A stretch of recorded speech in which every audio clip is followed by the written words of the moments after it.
With your boy, Jonathan Cooper, aka Stipples, aka Officer Cooper. Yeah, they gave my whole government. What's happening? What's happening? What's happening? What's going on, man? What's going on, man? Nothing, man.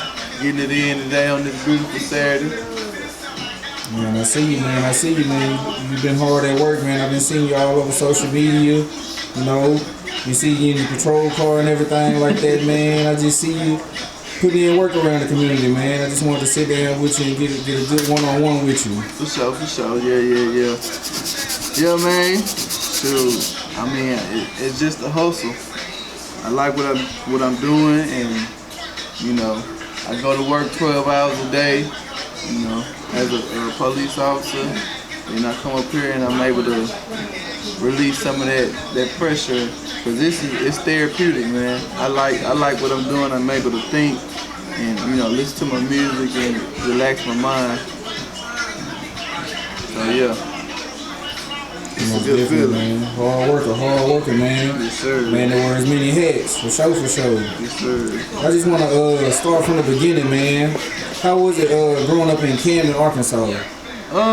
For me, you know, it was pretty good. It wasn't hard. I didn't have a hard life. My daddy kept a job, you know, kept us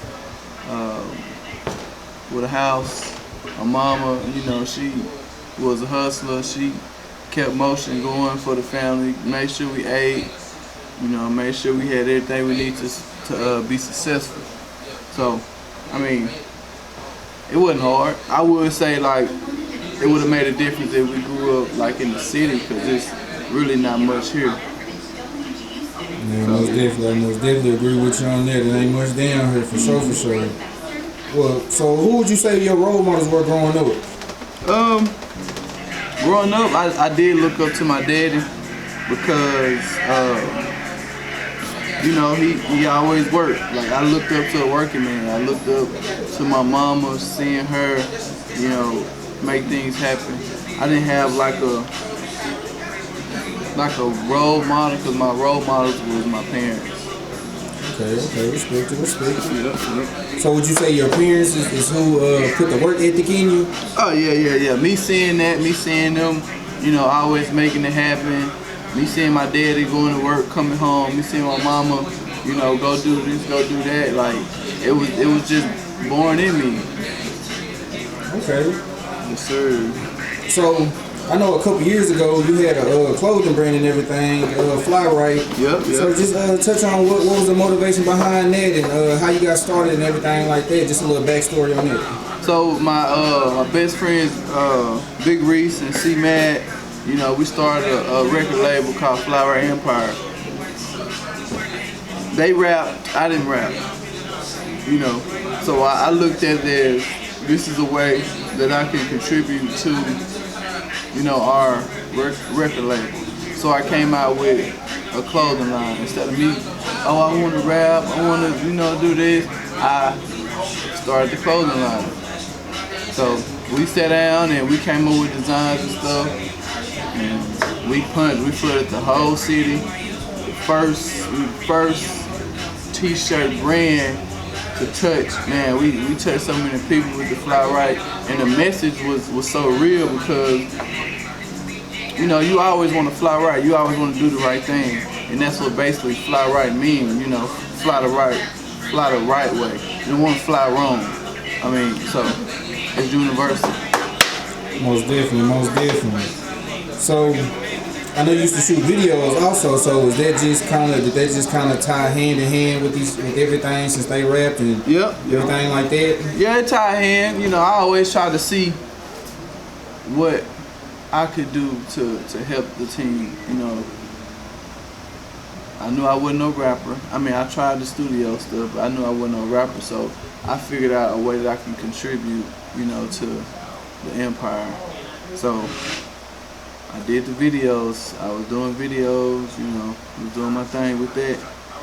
So I always, you know, try to think of something that can help the team or contribute to whatever.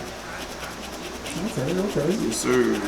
So Did you you said you was a police officer and everything like that. So did you always want to be a police officer, or where did that come from? Where did the motivation from that come from? No, I never grew up wanting to be a police. I was real good in sports, so I wanted to be playing football or basketball somewhere, but it didn't go out as planned.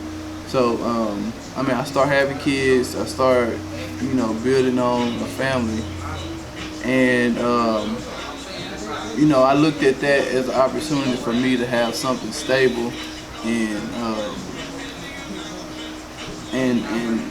have a consistent job, not a job that's gonna put you on seasonal or throw you over here, throw you over there. Something consistent.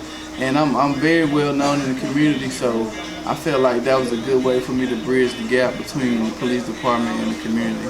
As you can see, like, I'm doing shoes in a barbershop, and people like, "Hey, you still the police?" I'm like, "Yeah."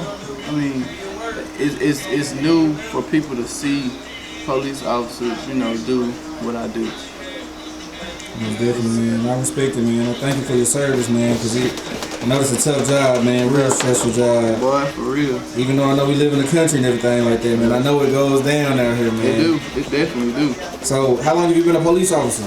Been 2 years. 2 years? Yep, 2 years. Okay, so do you have any crazy stories? What do you think the craziest thing that you have encountered since being a police officer?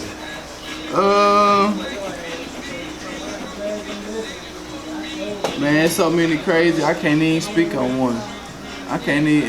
It's so much. Like, every day I go to work, it's something new that I'm gonna come encounter with. You know what I'm saying?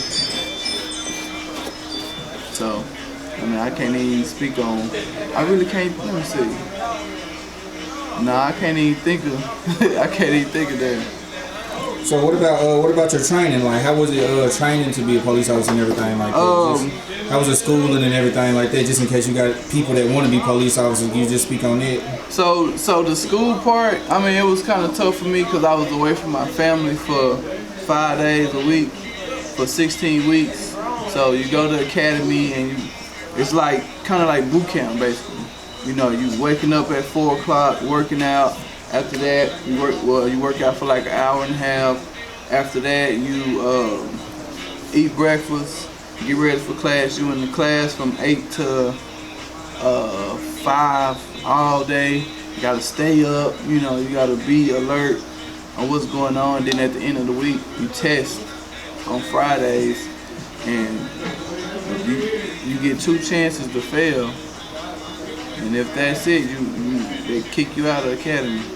So it was really it was really like you gotta focus in. You can't be down there on no BS. You gotta be really locked in, because I mean, you did all this and now you gotta get sent home.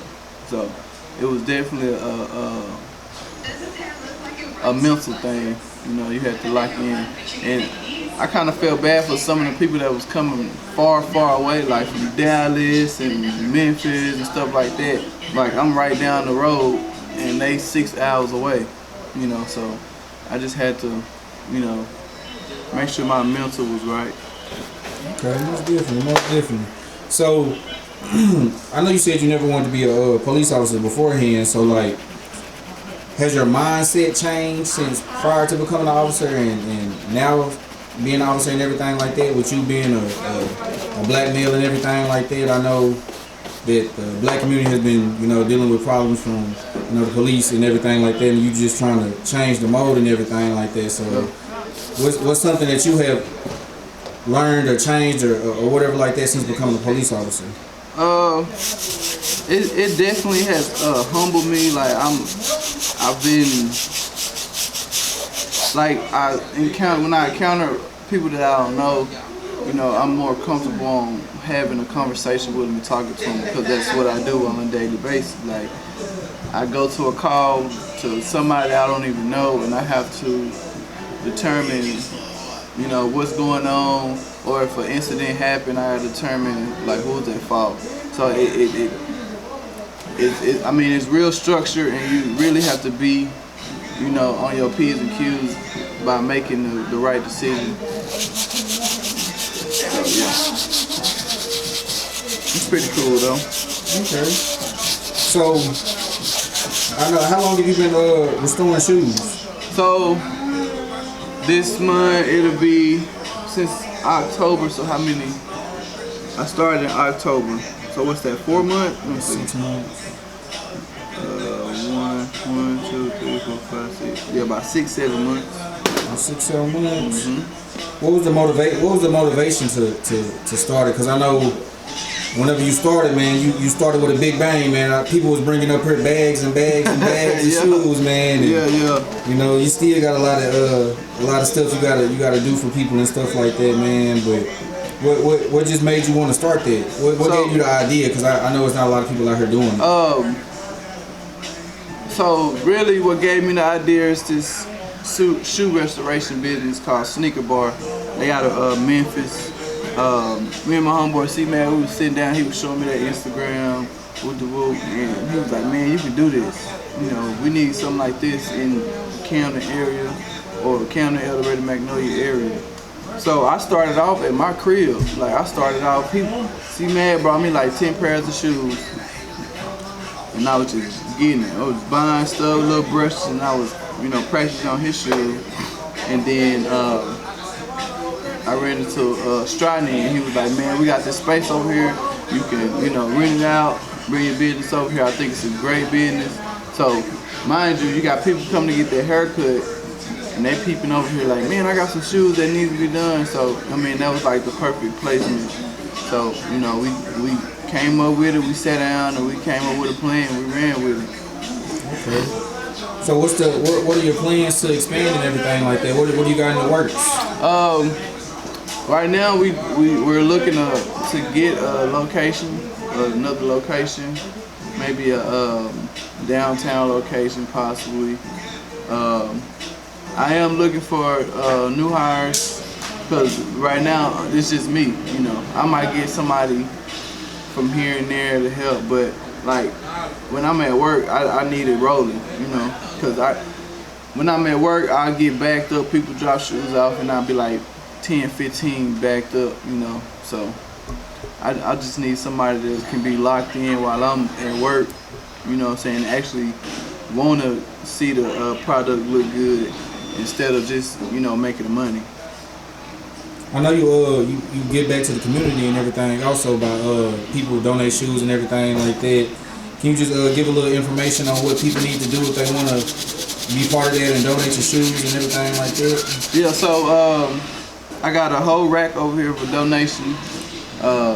What you can do is you can inbox me on Facebook. You can just come up here to 620 South Adam B&D and donate your old shoes, the shoes that you don't want no more.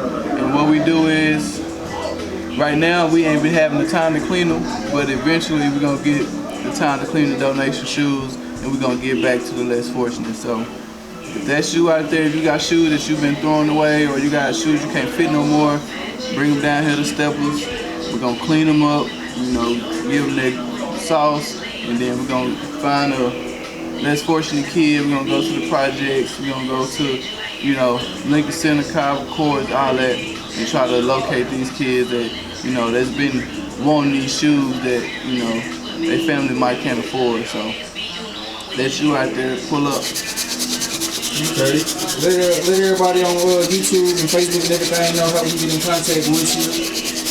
So I'm on Instagram, Steppers_SR. I'm on Facebook, Steppers Shoe Restoration. I'm on YouTube, Steppers Shoe Restoration. Yeah, well, my Facebook, John Keith. You can inbox me whenever you want some prices or something. We got mailing coming soon. I know there's been people out of town that want to mail their shoes in. Once we get that set up, then we'll let everybody know. But as of right now, man, business is booming, and we're gonna keep booming. We're gonna keep striving for greatness. Okay. What's one positive message you want to leave with the viewers and everything, man? One positive message. Keep going, don't let nobody stop you. Be yourself, don't let nobody change who you are. Straight up. Most definitely. I agree with that, man. This your boy Steppers, man. Your boy Officer Cooper, man. Get at him, man, for your shoes and everything like that. You see me in there getting them right for somebody right now, man. Yes, sir. If you want to donate some shoes, like you said, man, just get in contact with them and be part of that, man. I appreciate you, Coop, for everything. I appreciate your Steppers for the interview, man. It was greatly appreciated, man. Many more to come, bro. Yes, sir.